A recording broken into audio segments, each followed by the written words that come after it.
close till I get up. Time is barely on our side. I don't wanna waste what's left. The storms we chase are leading us, and love is all we'll ever trust. Yeah. Assalamualaikum warahmatullahi wabarakatuh. Saya Zolilatun Nada sebagai pemateri pertama dari kelompok 3 mata kuliah perbandingan pendidikan Islam. Selaku pemateri pertama, saya akan menjelaskan materi mengenai biografi singkat dari Tuan Guru Haji Muhammad Sholeh Hambali dan Tuan Guru Haji Muhammad Zainuddin Abdul Majid. Yang pertama, biografi singkat dari Tuan Guru Haji Muhammad Sholeh Hambali. Seperti Nabi Muhammad SAW, itulah komentar awal tentang perjalanan hidup dari Tuan Guru Muhammad Sholeh Hambali. Kenapa demikian? Mari sama-sama kita dengar cerita dari biografi singkat Tuan Guru Muhammad Sholeh Hambali. Beliau lahir ketika daerah Lombok baru 2 tahun dikuasai oleh Belanda setelah Belanda memenangkan Perang Lombok pada tahun 1894. Tuan Guru Muhammad Sholeh Hambali Bengkel lahir pada waktu Isya hari Jumat tanggal 7 Ramadan 1313 Hijriah bertepatan dengan tanggal 21 Februari 1896 Masehi di Desa Bengkel, Kecamatan Labu Api, Kabupaten Lombok Barat. Tangis beliau memekarkan senyum ibunda tercinta, walaupun ayahandanya Hambali bin Gore tidak berada di sampingnya karena wafat ketika usia 6 bulan dalam kandungan ibunya. Haji Ali, seorang tokoh agama Desa Bengkel, memberinya nama Muhammad Sholeh dari setelah 2 hari kelahirannya. Tuan Guru Muhammad Sholeh Hambali adalah anak terakhir dari pasangan Hambali bin Gore yang dikenal dengan Amak Bosok dengan Rohimah yang dikenal dengan Inak Fatimah. Tuan Guru Bengkel merupakan keturunan Raja Selaparang dan mempunyai 6 saudara. Yang pertama adalah Abu Bakar alias Amak Gendeng, kemudian Qobul Ilyas alias Amak Amsiyah, kemudian yang ketiga Daimah alias Inak Samsiah, keempat Hajah Khadijah alias Inak Muhsin, kemudian Baluk Kejuk alias Inak Abdurrahman, yang keenam Putra Aseh alias Inak Ruqayyah. Ibu dari Tuan Guru Muhammad Sholeh Hambali Bengkel adalah orang yang solehah karena menjaga dengan sabar bayi yang ada di dalam kandungannya serta mengajarkannya ilmu pengetahuan. Sejak dalam kandungan, ibunya selalu mengajaknya untuk ikut mendirikan sholat Jumat di daerah Babakan, yakni masjid yang terdekat dari Desa Bengkel, kira-kira ya 3 km dari jalan sawah. Nah, kebiasaan itu merupakan suatu tradisi yang sangat jarang sekali yang dilakukan oleh kaum Hawa pada waktu itu. Kemudian sepulangnya dari sholat Jumat, ibunya pun mengajaknya ke jalan ke Desa Tembelo untuk menziarahi makam ayahnya. Tuan Guru Haji Muhammad Sholeh Hambali menjadi yatim piatu setelah ditinggal wafat oleh ibundanya pada usia 6 bulan dari usia kelahirannya. Sungguh Allah Subhanahu wa taala memang punya takdir yang tidak bisa kita duga, takdir yang memang di luar dari apa yang dipikirkan oleh manusia. Tuan Guru Muhammad Sholeh Hambali diambil menjadi anak angkat oleh Amak Rajab dan Inak Rajab, di mana Amak Rajab ini adalah nama aslinya adalah Haji Abdullah, di mana dia menjadi seorang kepala desa pada waktu itu. Pasangan ini tidak bisa mempunyai anak dan sangat miskin, sehingga ketika pasangan ini mengadopsi Tuan Guru Muhammad Sholeh Hambali, mereka berdua menjadi orang yang terkaya di Desa Bengkel pada waktu itu. Beliau wafat pada hari Sabtu tanggal 7 September 1968 Masehi yang bertepatan dengan tanggal 13 Jumadil Akhir 1442 88 Hijriah.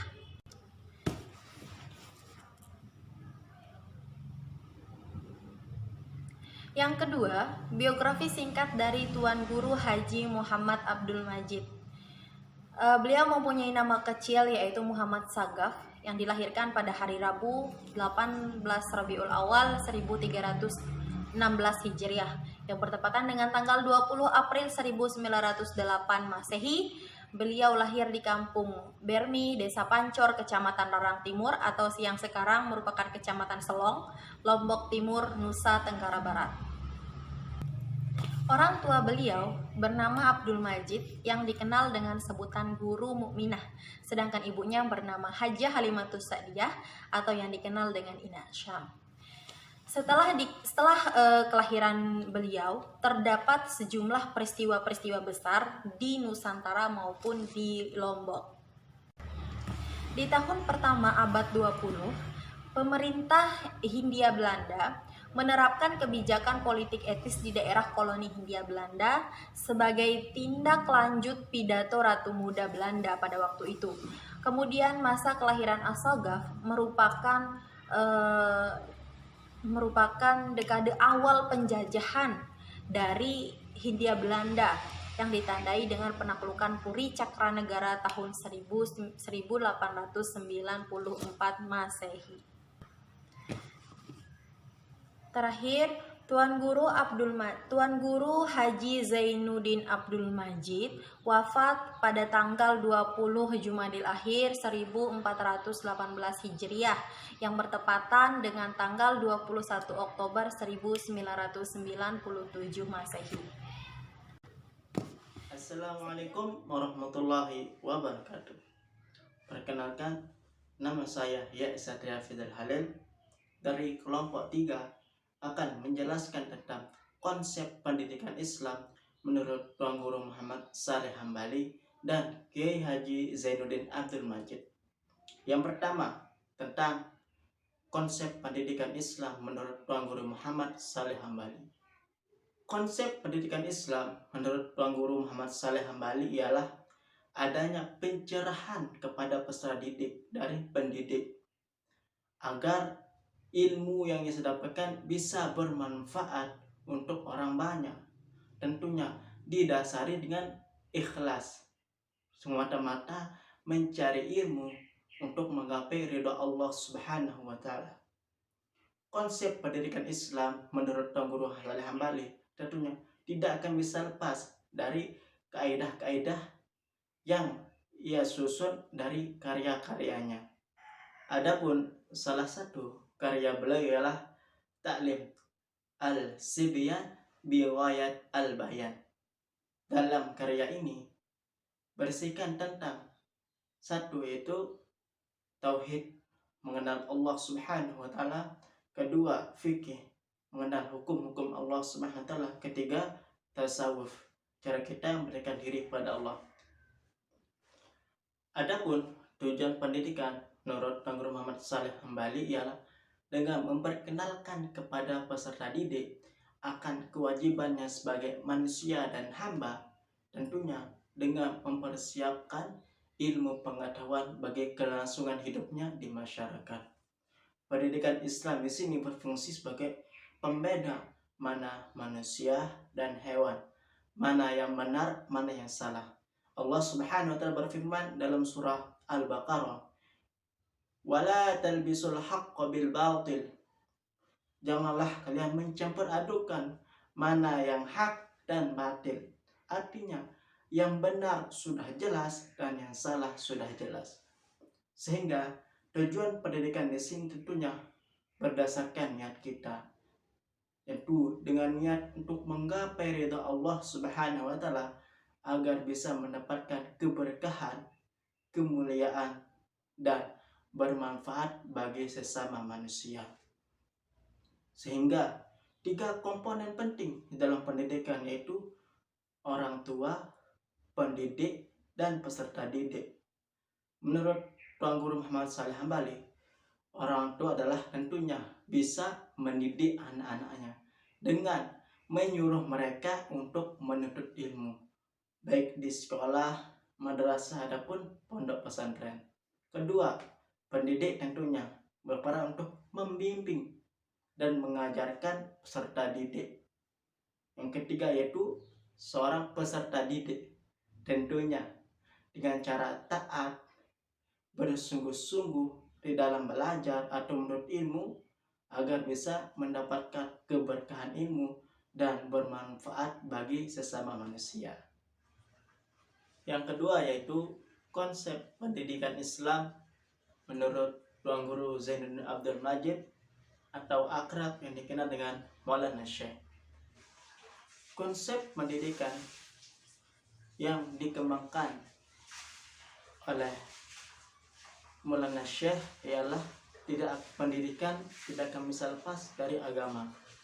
Artinya, pendidikan harus bisa menghasilkan perubahan akhlak, perubahan pengetahuan, perubahan wawasan, dan lain sebagainya. Baik itu ilmu agama maupun ilmu pengetahuan lainnya.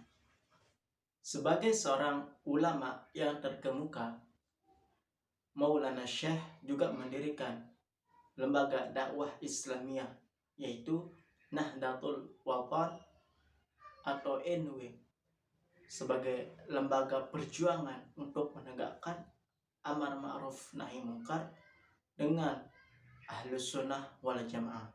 Selain itu, konsep pendidikan multikulturalisme yang dikembangkan oleh Maulana Syekh ini ialah sebagai proses pengembangan sikap untuk menghargai dan menghormati setiap perbedaan, baik suku, budaya, etnis, dan aliran di kalangan manusia.